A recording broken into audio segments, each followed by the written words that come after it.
yourself. You wanna just break down. They say you're not a part of their crowd. Well, who are they to tell? Welcome to Kids Are Chefs, where we prepare a great meal and a great topic. I'm Chef Gabby, and with me today is Chef Leah and Chef Graham and Chef Zach. And our special guest is Dr. Angela Johnson. Hello, everyone. Hi. I'm so happy to be here with you. I'm Dr. Angela Johnson, and my husband, Dr. Gary Johnson, and I are the owners of J&J Family Dentistry. So we're going to cook a really healthy meal, and we're going to talk about great oral health.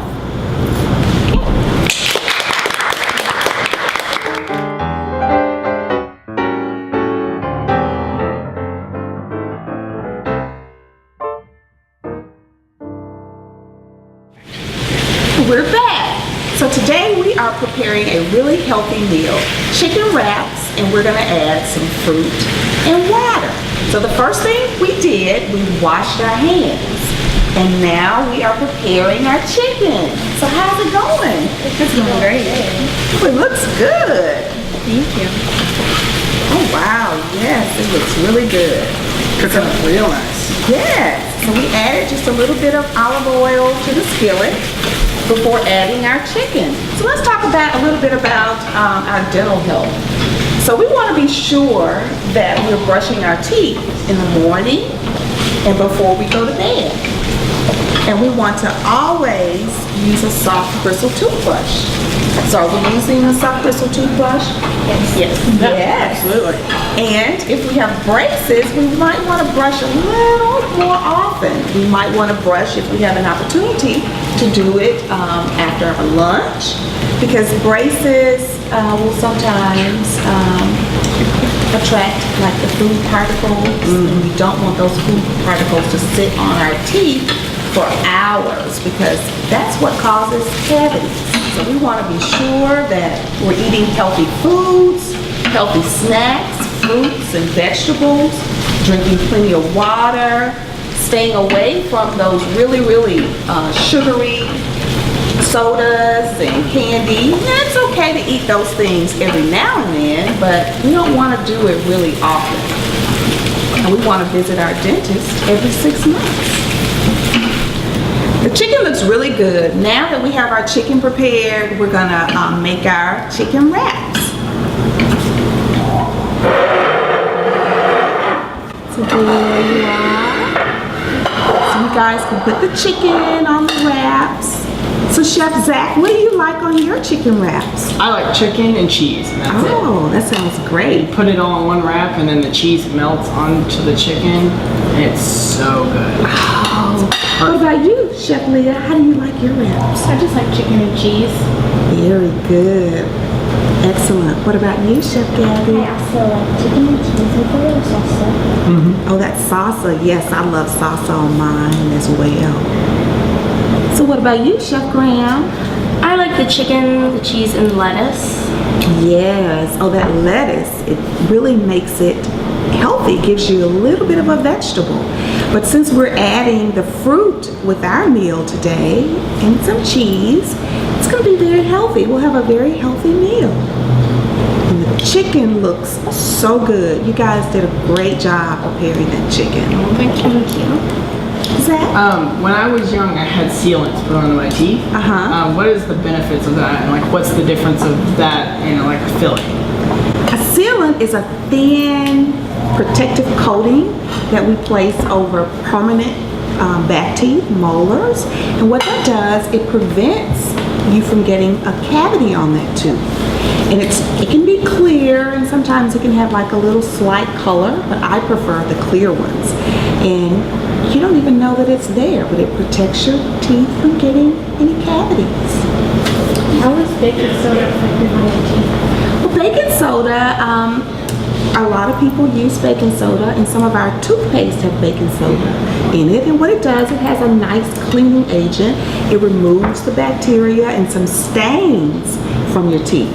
So a lot of us, want our teeth to be nice and bright and white, and baking soda can help with that. Wonderful. Yes. So, how would you say would you floss your teeth if you have braces? You definitely need to floss your teeth with braces, and you really need to brush as often as you can with those braces. And what you can do, you can use what we call a super floss, or floss threader. A floss threader allows you to place your dental floss through the threader, and it's like a little needle, and you just pull it through your teeth. It makes it easier to get that floss between your teeth and your braces. So floss threader along with your dental floss, or a super floss, which is like a little needle that helps guide that floss through the teeth. What's the best way to have your teeth? There's some toothpaste, really great toothpaste on the market that will whiten your teeth. It does take a little longer, and there are quite a few bleaching systems that are out there. You can do a chair-side bleaching system in the dental office. There's some take-home bleaching systems with trays that we can use, but there are a lot of great options available now. So when we finish putting a little cheese on the wraps, we're going to go over and have a dental conversation with some of our visiting friends. And we're going to share these delicious chicken wraps and fruit with them. Some cheese for you.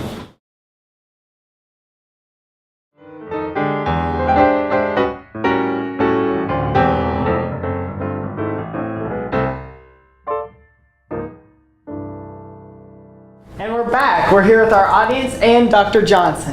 And we're going to talk about dental health. Well, hello, boys and girls. How are you all doing? Fine, thank you. Great. We have had such an exciting morning preparing a really healthy meal that you guys will enjoy in just a little bit. But before we do, we're going to talk about brushing and taking care of our teeth. Good question. Yes, sir. What do you brush in the middle of the day? If you have an opportunity, now that you're out for summer, if you're home and you can brush after lunch, that would be great to brush after lunch. But we know you're home in the mornings before you go to school or to summer camp, and we know you're home before you go to bed at night. So we know twice a day you can definitely do. And if you want to do extra, that's great. Yes, ma'am. Can we brush it in the afternoons when we get out of camp? You sure can. You can brush in the afternoon after you finish with camp. Now, I recommend that we eat healthy foods and healthy snacks, fruit, vegetables, and I know sometimes we really want that candy, and we really want those Ice cream? Ice cream's great, yes, we want the ice cream, and we want the sodas. Now, it's okay to have those things some of the time, but if we're eating a lot of candy and we're drinking a lot of sodas, what are we gonna do after we do that? We're gonna brush our teeth. That's right, we're gonna brush. We have to brush a little more if we're doing those things, okay? We don't encourage it, but if we perhaps do it, we gotta brush a little more. Yes, sir. Moderation. In moderation, that's great. Excellent. That's right. We can do all those things in moderation. Every 6 months, you need to visit your dentist. And typically when you come to the dental office, this is what I'm sure all of you have seen. This is the patient napkin. We'll drape this across your chest before we start any work.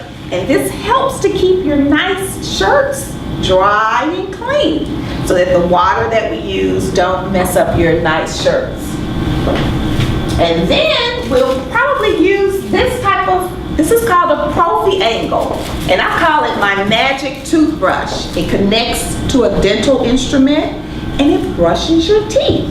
And this is the toothpaste that we use that brushes your teeth. So I'm going to open this and pass it around, and each of you can feel it. It's just a little rubber cup, and it brushes and makes your teeth nice and sparkly and clean. I'm going to pass that around, and we can pass that one down. Now, Dr. Johnson, Yes. we all know that soda is horrible for your teeth. But how bad is it? Like, what is the damage that soda can cause to your teeth after like long term? What happens is, and this is with soda, candy, any sugars that are on your teeth for long periods of time, it gives off a bacteria. And what that bacteria does, it causes cavities, it causes holes in your teeth. So it's not necessarily that the soda is super bad for your teeth if you're brushing, regularly. But, of course, sodas has some overall effects to your body, which we don't encourage you drinking a whole lot of sodas, for a healthy body. But it's the sugar, and the sugar makes a bacteria that causes the cavities, and that's what we don't want. Sweet, thank you. A statement? Yes, you can make a statement. Well, I have a loose tooth. And what I do, I try to brush my teeth as much as I can. And it's really helpful to brush your teeth because if you have cavities, you can get them out and you can get the germs off of your tongue and your teeth. Great. Yes, we're going to talk about that. Flossing. Yes, we do encourage the flossing. At your age, you can get your mom or your dad to help you with the flossing. And the floss is a piece of string. Pass me one of those bags, please.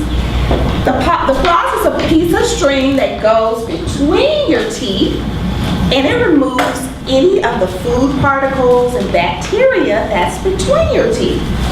And between your teeth, the toothbrush can't get between your teeth. So that's why it's super important to use the floss. So excellent question with the floss.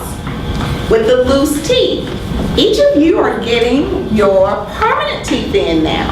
You should all have like your permanent back molars. Did everybody feel those permanent teeth pushing in? And your front teeth coming in. You remember losing those baby teeth in the front, and now you have your big boy and big girl permanent teeth. So right now you have a mixture of permanent and baby teeth. So it's very important that we take care of the permanent teeth, because the permanents we're not going to get anymore. Are there any other questions? Yes, sir. When your permanent teeth come out, what happens if it comes out? Does it stay out? Yes, once the permanent tooth we have to pull it for whatever reason, then yes, that's it. But the great thing is the dentist can put a replacement tooth in there. We can do an implant. We can do a bridge or partial. So those are great options that we have now if you lose your permanent teeth.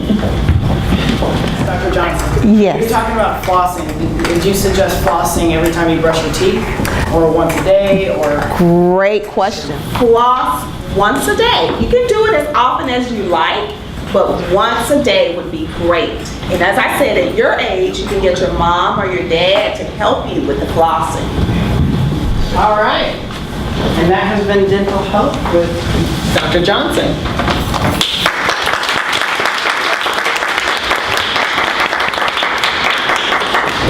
We have a birthday in the crowd today. Miss Rhonda, in 2 days. So we will all sing happy birthday for her. Okay. So everybody, Come on up. Oh, Rhonda! let's sing happy birthday. Happy birthday to you. Happy birthday to you. Happy birthday, dear Rhonda. Happy birthday to you.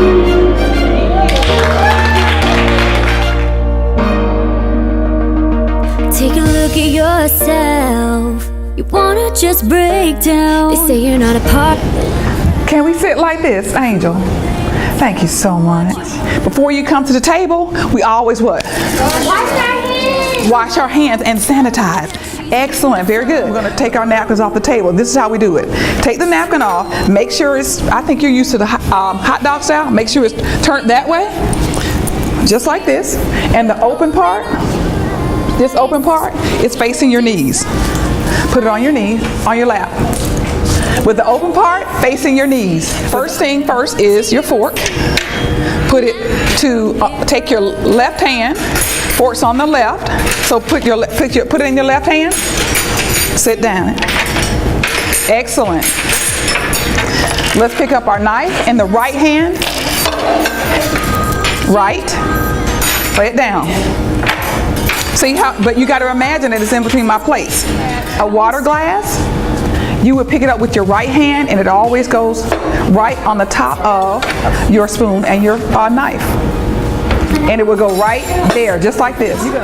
Miss Hudson's gonna demonstrate how to properly eat bread when you go out to restaurants with dad and mom and your instructors at school. This is how we do it. First, you're gonna have a little basket. They probably have a basket of bread on the table. You know how they have the bread basket, you know, absolutely. So what you do is, you have it in the front of the table. So what you do is you take the bread, and you can literally use your hands because I've already washed our hands. Our hands are clean. So we're gonna pick the bread up out of the basket, and we're actually gonna touch it. We can actually touch the bread. And normally we actually have butter. So what you're gonna do is, if there's a butter plate or something like that, you're gonna actually take a little butter. You're gonna put some on your plate. That way you're not putting it in like this without it. What you're gonna do is, instead of cutting the whole piece of bread in just like a biscuit, you take the whole thing and you put your jelly in it. Not gonna do that. What we do with bread, once you're out to some special dinner or something like that, you take your bread and we tear it with our hands. Yes, you can use your hands. Bite-sized pieces. This is a pretty big bite, so Miss Hudson's gonna take a little bit of it. And then what you do next is take a little butter, and you see how I did that? And then you can eat it. What we do with our utensils, we eat from the outside. Do your hands like this, and then we come in. So the first thing on the outside is, on the right hand, it should be a spoon. We use this for soup, because soup is supposed to be your first meal, if you're on a 5-course meal. Next is a fork, and normally it's 2 forks, one for the salad, and we take those away, and you only have 2 left. And this is what you eat your final entree with. Number 5 tip is manners. No eating and talking with your mouth full.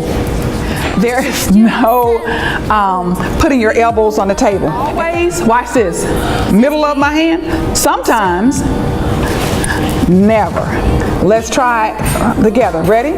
Always, sometimes, never. 5 simple tips for dining etiquette. You all are amazing. You're amazing. Give yourselves a hand. Give yourself a hand. Take a look at yourself. You wanna just break down. They say you're not a part of their crowd. Well, who